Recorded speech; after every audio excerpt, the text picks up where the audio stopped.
Olá pessoal, tudo bem? Bem-vindo aqui ao nosso canal, bem-vindo a mais um vídeo. E já vou solicitando, adiantando-me já nessa questão. Se você ainda não é inscrito no nosso canal, por favor, se inscreva, não custa nada. Deixe seu like, se for possível, se gostar do vídeo. Divulgue, compartilhe com seus amigos, com as pessoas que você ama, se você acha que vai ajudá-las, tá ok? Essa é a nossa solicitação inicial aqui no vídeo de hoje. Nesta oportunidade, eu quero mostrar para você como as seitas elas são sutis, porque elas trabalham com a mentira e com o engodo teológico. Então elas precisam fazer com que você não fique impactado, principalmente você que já é cristão, que já conhece as doutrinas fundamentais, que você não fique tão impactado com as heresias que eles dizem. Por exemplo, a ideia de que o homem ao morrer para de existir. Isso é uma coisa quase que pagã, mas é dito por algumas seitas. Depois da vinheta, eu vou passar aqui um pequeno vídeo e vou mostrar essa sutileza para você. Eu vou mostrar como eles trabalham esse engodo. Mas você, depois que assistir o nosso vídeo, com certeza não será engodado. Então fique conosco, voltamos logo depois da nossa vinheta.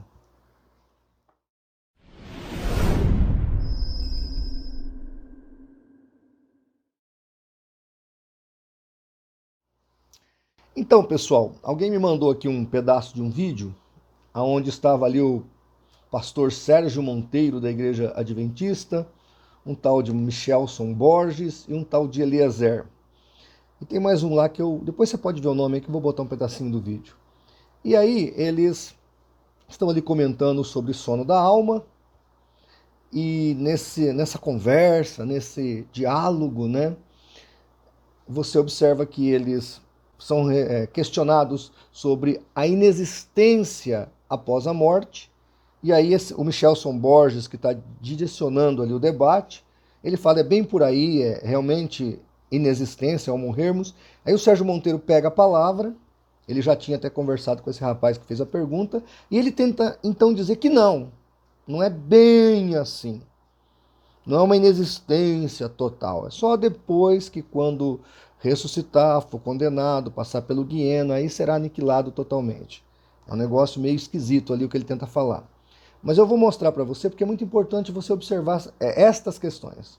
Quando o sectário não quer que você veja como é a realidade nua e crua da heresia da organização dele. Vou abrir um parênteses e depois eu solto o vídeo. Mas olha, por exemplo, uma vez eu estava debatendo aí com um grupo de defensores da Sociedade Torre de Vigia e eles me citaram João 20:28, quando Tomé encontra Jesus e diz Tomé, Senhor meu e Deus meu. E aí esse grupo que defende a sociedade, sem autorização da mesma, disse assim que ali era um verso exclamativo.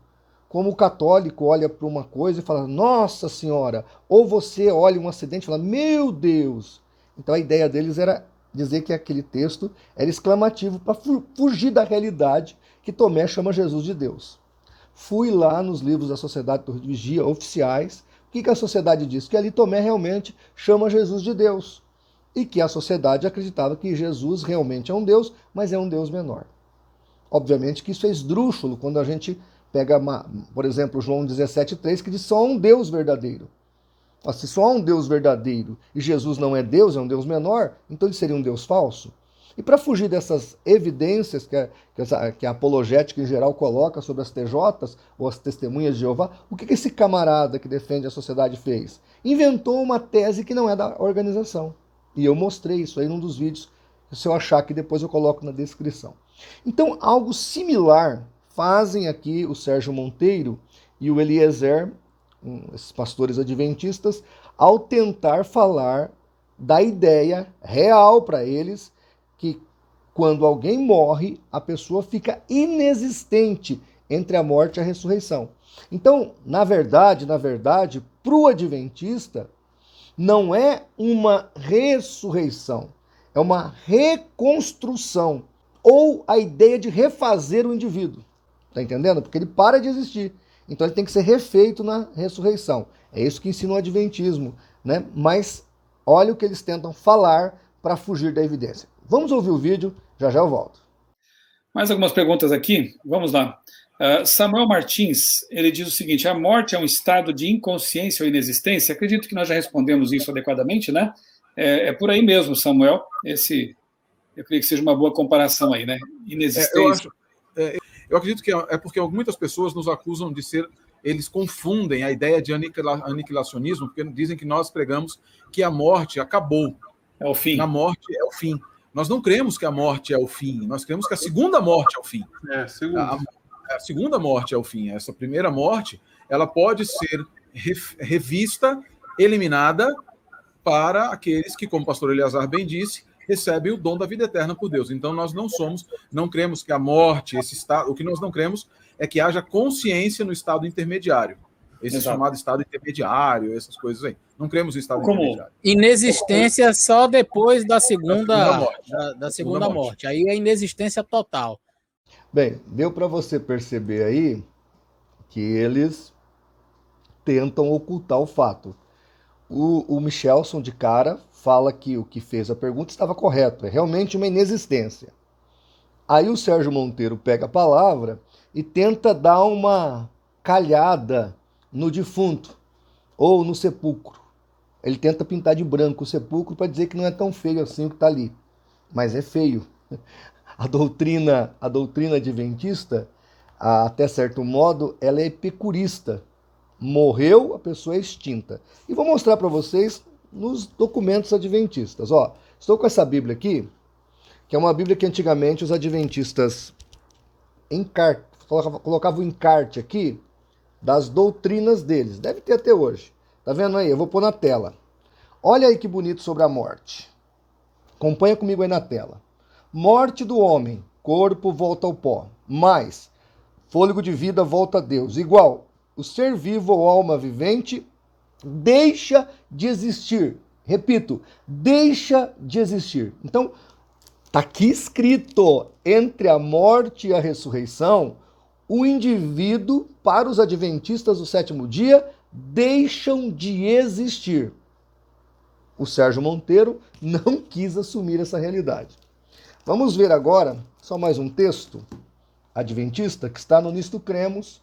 Acompanha comigo aí, vou pôr na tela. Psique não é imortal, mas sujeita à morte.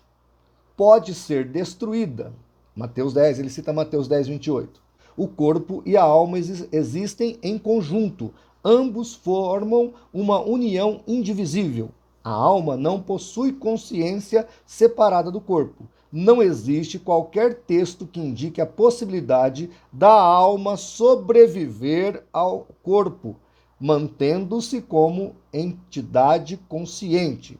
Então, repito, de novo aqui o Nisto Cremos está dizendo que quando a alma separa do corpo, a pessoa fica morta, para de existir. Eu acho engraçado, uma hora eu vou pegar mais evidência disso, eu já fiz algumas coletas aqui, mas é engraçado que quando a Ellen White tinha as visões dela, o corpo ficava como morta e a alma dela ia lá para o Saturno, Netuno, Plutão, ia viajar pela galáxia, né?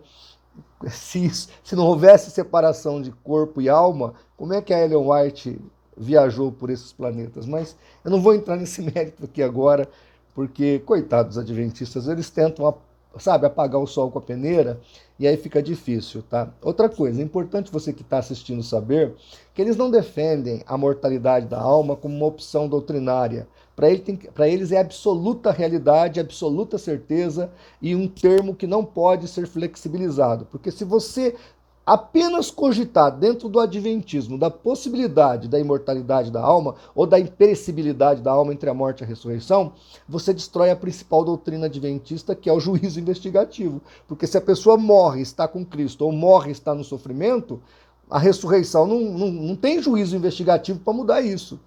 Não tem que Jesus ver livros para ver quem vai e quem não vai ressuscitar na ressurreição. Já sabe, os que estão em Cristo, guardados as suas almas em Cristo, é o que vão ressuscitar. E os que estão mortos no Guiana, aliás, no Hades sofrendo, é os que não vão ressuscitar. Vão ressuscitar, mas não vão ressuscitar para viver eternamente com Deus. Vão ressuscitar, segundo o que cremos, de acordo com a Bíblia, para sofrer eternamente. Os adventistas ensinam que esse sofrimento é parcial, referente ao pecado dele. Então, cada um vai sofrer de um dia a 1000 anos de acordo com o seu pecado. Então, imaginemos ali, o ladrão de galinha vai sofrer por uma semana, e o Adolf Hitler vai sofrer por 1000 anos, mas no final desses 1000 anos, aí a pessoa é aniquilada. Ou seja, a pessoa morre, é aniquilada, depois é reconstituída, reconstruída, sofre mais um pouco e é aniquilada de novo.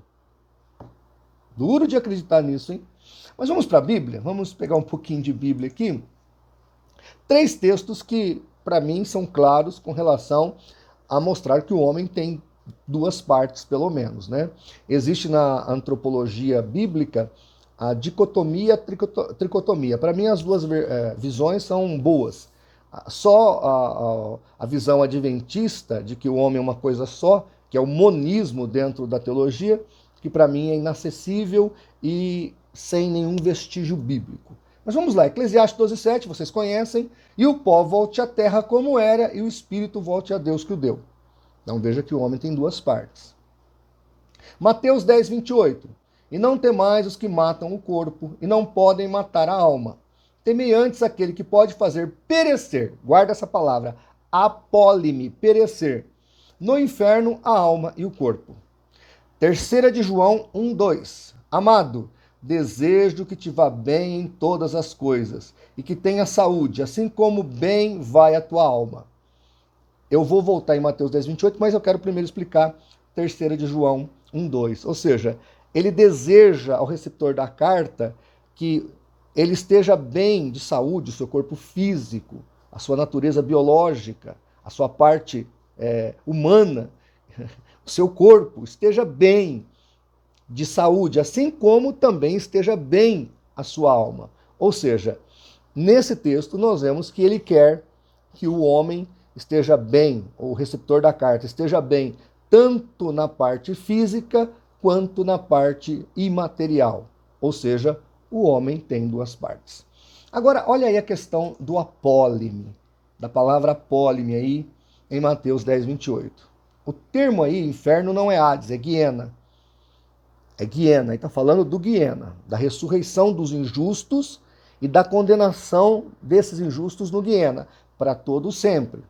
O adventista vai discordar da teologia protestante e vai dizer que o cara, repito, vai queimar respectivamente ao seu pecado, o que não tem base bíblica. Como diz o Dr. Gruden, se você defender essa tese, você vai ter que concluir que ao findar, então, o castigo dele no Guiena, ele tem que ser arrebatado ao céu e não pode ser condenado à aniquilação.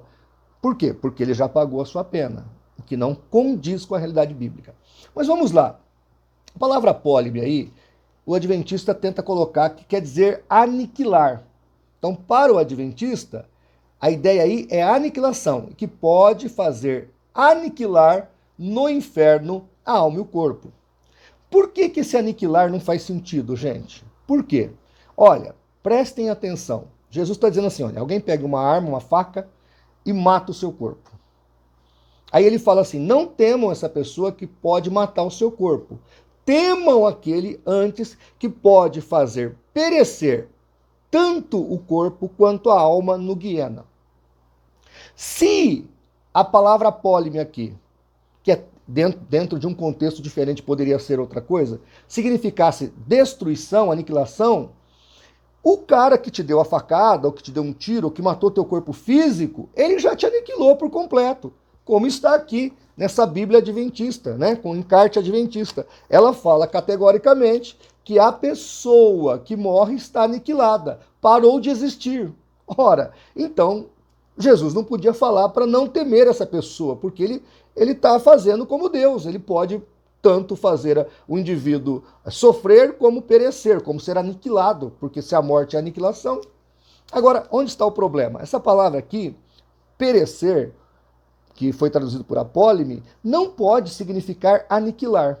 Vou te dar um exemplo da ideia multifacetada dessa palavra que é polissêmica. Olha lá, Lucas 15:17. Diz assim, e caindo em si, disse, quantos trabalhadores de meu pai têm em abundância de pão, e eu aqui pereço, apólime, de fome. Então veja que o texto aqui do filho pródigo, em Lucas 15:17, não está falando de aniquilar, está falando de sofrimento. Eu estou perecendo de fome, eu estou morrendo de fome. Isso é uma figura de linguagem para dizer o quê? É uma hipérbole, né? Para dizer o quê? Eu estou com muita fome, eu estou sofrendo, eu estou agonizando, eu preciso de comida. Lá em Mateus 10, 28, idem. Jesus está dizendo literalmente isso. Não temam aqueles que podem ferir ou matar o corpo. Temam antes aqueles que podem fazer sofrer ou perecer, ou apólime, tanto o corpo quanto a alma no Guiena. É isso que tem que entender. É isso que você tem que entender nesse texto. Não dá para mudar o contexto do texto, como querem os adventistas. Vocês estão entendendo? Se não fosse assim, o próprio adventismo estaria errado, porque eles acreditam, vou pôr o texto do Leandro Quadros depois para você ler. Eles acreditam que você, ao morrer biologicamente, parou de existir. Mas ao ressuscitar, você vai para o Guiena, se você é um pecador não arrependido, e vai ali perecer pelo tempo determinado ao seu pecado. Ou seja, como nós, a teologia adventista acredita que a pessoa vai sofrer na Guiena. Se vai sofrer, a palavra apólime não pode significar aniquilar. Porque a pessoa não vai, mesmo na teologia adventista, ser aniquilada de imediato. Ela vai sofrer primeiro. Então, não faz sentido.